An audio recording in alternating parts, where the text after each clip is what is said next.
All right, pottery students, we're ready for the next project. The project is a slab dish, and this introduces us to making slabs and other projects we're going to make using the slab forms. It's a hand building process similar to pinch pots, coil pottery, and working with slabs, as well as we also have wheelwork, which we've done. All right, to make a slab, you'll need clay, your boards, clay tools, texture materials, rolling pins, slump molds, square templates, wear boards, and slab sticks. You can choose a shape. So roll out a slab, choose a shape. I have templates for squares, circles, and ovals that you can use. Lids and various things that you can trace to kind of create your slab dish shape. Now we're going to be doing several forms of texture or surface techniques. Each of our projects, we kind of explore different things that you can do to the surface of clay to make it interesting. So one of the processes you can use is adding texture. Now texture can be added using stamps, found objects, letters, lace, your own shoe tread, the stamp that you made.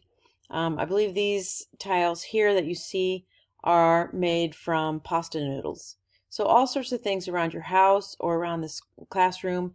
I have several stamps and things like that you can use.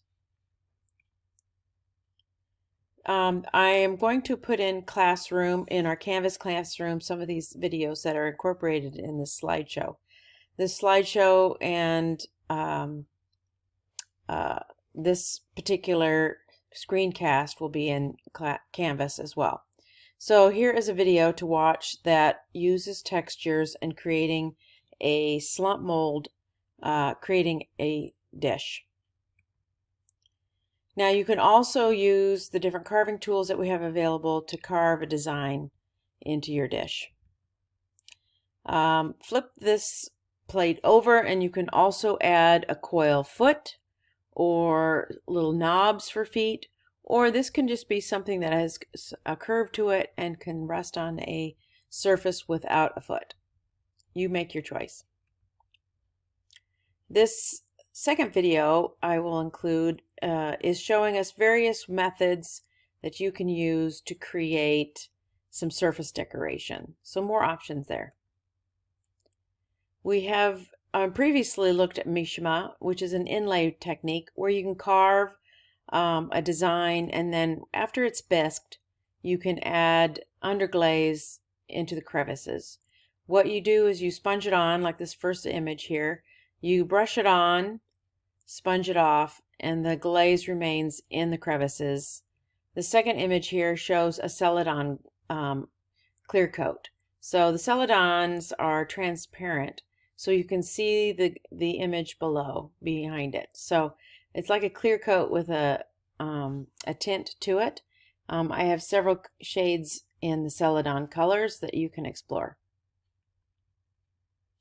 You could also just do Mishima where you're using only underglaze. In this case, this student carved her design, used a dark color in the inlay of the carving, and then painted individual areas, the yellow and the turquoise with underglaze, and then added a clear coat.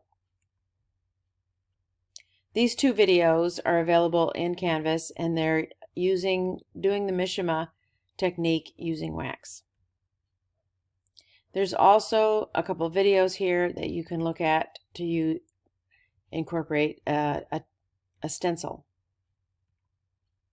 So what your job is for this project is to create 2 slab plates using surface techniques: texture carving, Mishima using wax resist, or stencils. Explore these different options and begin to think about what kind of plate you want to make. Here are some student examples from previous years that students have created.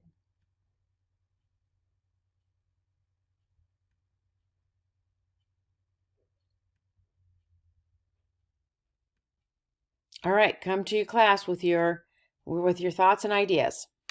Thank you.